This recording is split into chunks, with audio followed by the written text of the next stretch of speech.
मैं प्रवेश Kumar Singh MS Deepali coaching time के माध्यम से आप सभी को नमस्कार करता हूं, हार्दिक अभिनंदन करता हूं। कल हमने आपको बताया था पास्ट इंडेफिनिट टेंस का नेगेटिव सेंटेंस। एफर्मेटिव सेंटेंस पहले बता चुके थे, नेगेटिव कल बताया। आज इंटरोगेटिव सेंटेंस।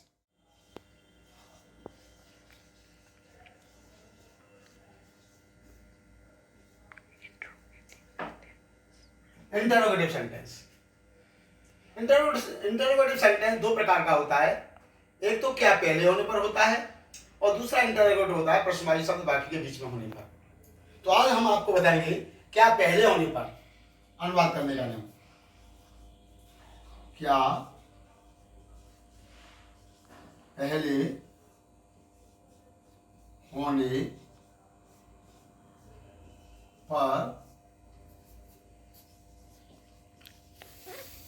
अनुवाद करने का नियम।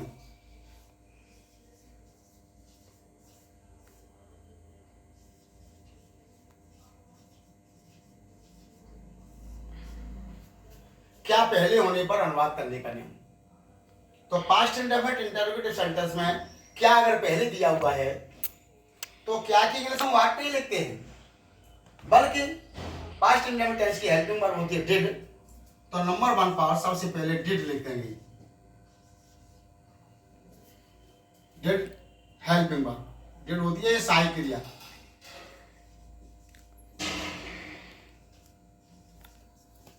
सहायक क्रिया यानी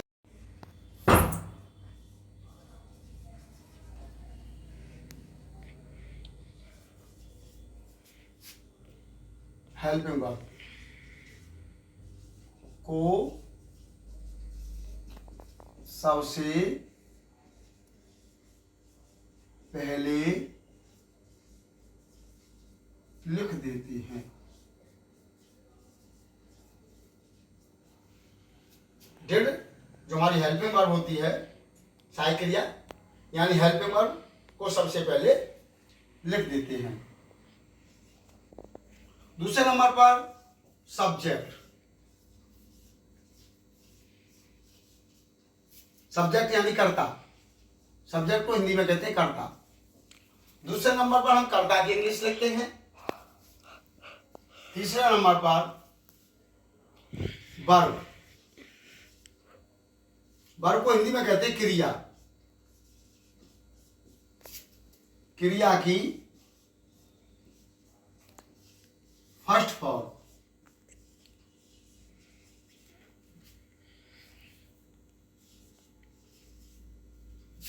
सभी कर्ताओं के साथ लिखते हैं।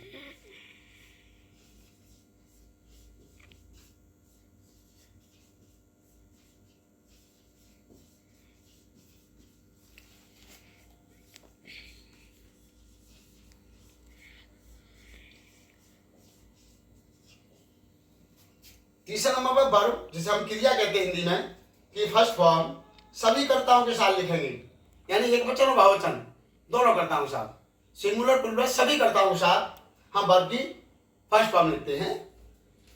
4 नंबर पर ऑब्जेक्ट।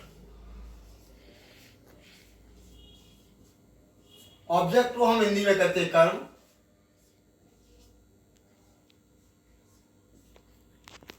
5 नंबर पर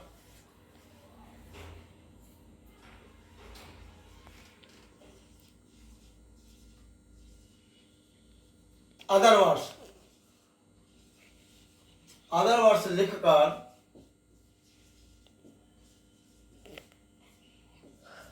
प्रश्नवाची चिन्ह लगा देते हैं।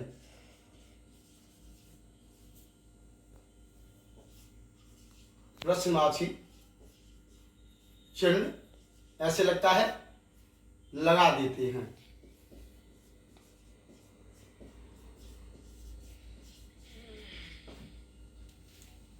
फिर समझ लो एक बात, अगर क्या पहले दिया हुआ है past indefinite tense interrogative sentence में, तो क्या की इंग्लिश व्हाट नहीं लगाएंगे हम। अगर सबसे पहले क्या लिखा है तो सबसे पहले पास्ट इंडेफिनिट टेंस की हेल्पिंग वर्ब होती है डिड। डिड इसको हम सहायक क्रिया कहते हैं, यानी हेल्पिंग वर्ब को सबसे पहले लिख देंगे। टेंस हमारा कोई सा भी हो, अगर क्या पहले दिया है तो उस टेंस की हेल्पिंग वर्ब को हम सबसे पहले लिखते हैं, अगर क्या पहले दिया है तो। दूसरे नंबर पर सब्जेक्ट यानी कर्ता, तीसरे नंबर वर्ब यानी क्रिया की फर्स्ट फॉर्म, सभी कर्ताओं के साथ लिखेंगे। 4 नंबर पर ऑब्जेक्ट यानी कर्म। 5 नंबर पर कर्म के बाद में जो अदर वर्ड्स होगा उसे लेकर के हम लास्ट में प्रश्नवाची चिन्ह लगा देते हैं। Example, past interpretation interrogative sentence का एग्जाम्पल के माध्यम से और समझ लें आप, जो रूल्स लिखे थे उन्हीं के अकॉर्डिंग।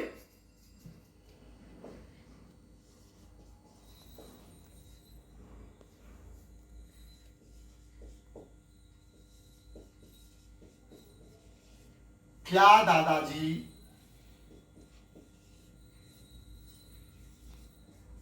बगीचे में टहलते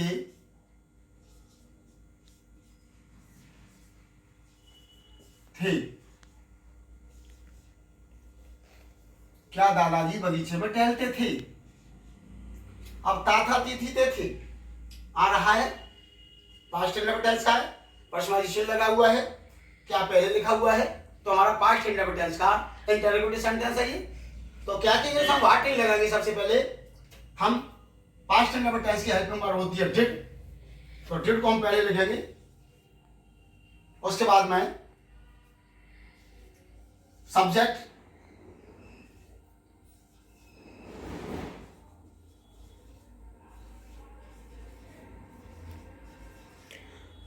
डिड द ग्रैंडफादर। तीसरे नंबर पर वर्ब लिखेंगे टहलना, वॉक। लिखा वॉक जाता है लेकिन बोला वॉक जाएगा, एयर साइलेंट रहता है। वर्ब की फर्स्ट फॉर्म भी लिखेंगे हम, did the grandfather walk in the garden, in the garden. देखिए क्या की जगह पर हमारी हेल्पिंग वर्ब आ गई पहले नंबर पर, दूसरे नंबर पर हमारा सब्जेक्ट आ गया, तीसरे नंबर पर हमारी वर्ब आ गई,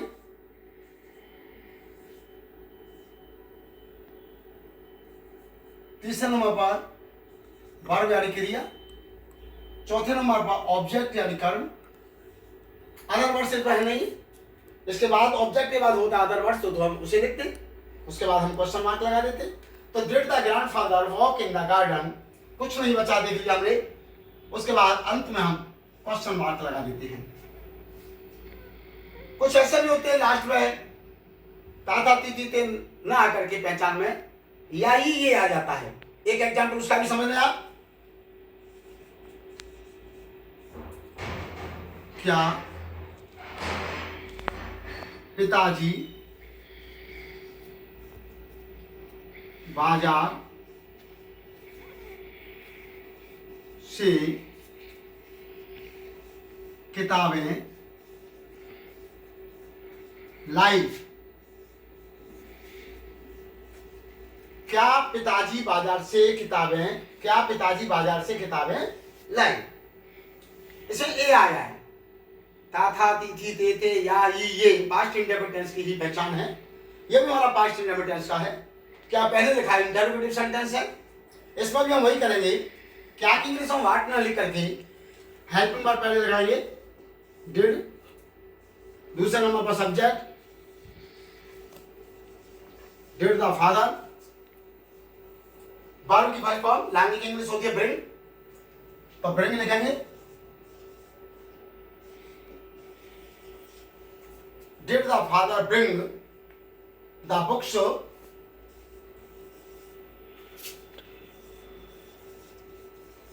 किताब एक नहीं है, बहुत सी किताबें हैं इसलिए बुक्स लिखेंगे। सेक इंग्लिश फ्रॉम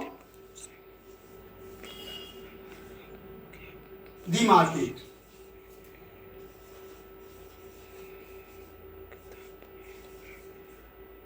अब हम देखें क्या की जगह तो हमारा डिड आ गया हेल्पिंग वर्ब, दूसरे नंबर पर सब्जेक्ट पिताजी की इंग्लिश सब्जेक्ट था, तीसरे नंबर वर्ब लाए, चौथे नंबर पर ऑब्जेक्ट का किताबें,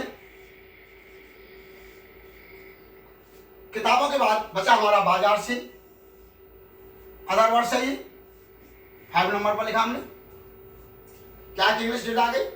दूसरे नंबर पर पिताजी की इंग्लिश फादर, द फादर। तीसरे नंबर पर लाइफ, लाने की इंग्लिश ब्रिंग। चौथे नंबर पर ऑब्जेक्ट यानी कर्म, किताबें, द बुक्स। बाजार से 5वें नंबर पर से की इंग्लिश होती है फ्रॉम द मार्केट। अंत में क्वेश्चन मार्क। देखा हमने कुछ नहीं बचा, सब लिख चुका। एक बात और यहां पर समझ लें, से जैसे हमारा संबंध जुड़ा रहता है तो हम से की इंग्लिश लगाते हैं विद। जैसे मैं पेन से लिखता हूं, आई राइट विद पेन, जहां संबंध जुड़ा रहता है वहां से की इंग्लिश हम विद लगाते हैं। उधर संबंध विच्छेद हो जाता है, संबंध टूट जाता है, वहां से की इंग्लिश हम फ्रॉम लगाते हैं। जैसा हमने लगाया फ्रॉम। तो बाजार से, बाजार रह गया, हम रास्ते में आ रहे हैं, बाजार से संबंध टूट गया, इसलिए हम से की इंग्लिश लगाया फ्रॉम। ये होता है जैसे मैं रेलगाड़ी से आता हूं, आई कम बाई ट्रेन। तो जब किसी का सहारा लेकर के किसी के माध्यम से हम आते हैं तो वहां से की इंग्लिश हम बाई लगाते हैं। तो से भाव के अनुसार, सेंटेंस के अनुसार हम से की इंग्लिश लगाते हैं। तो आप दोनों एग्जाम्पलों से पास्ट टेंस इंटरोगेटिव समझ चुके होंगे। तो आज की बात हम यहीं पर विराम देते हैं। अगला वीडियो हम कल डालेंगे। आप समय पर सभी देखते रहें। मुझे प्रवेश कुमार सिंह को, IMS दीपाली कोचिंग टाइम को सब्सक्राइब करें, लाइक करें, कमेंट करें। धन्यवाद। नमस्कार सभी को एक बार पुनः धन्यवाद।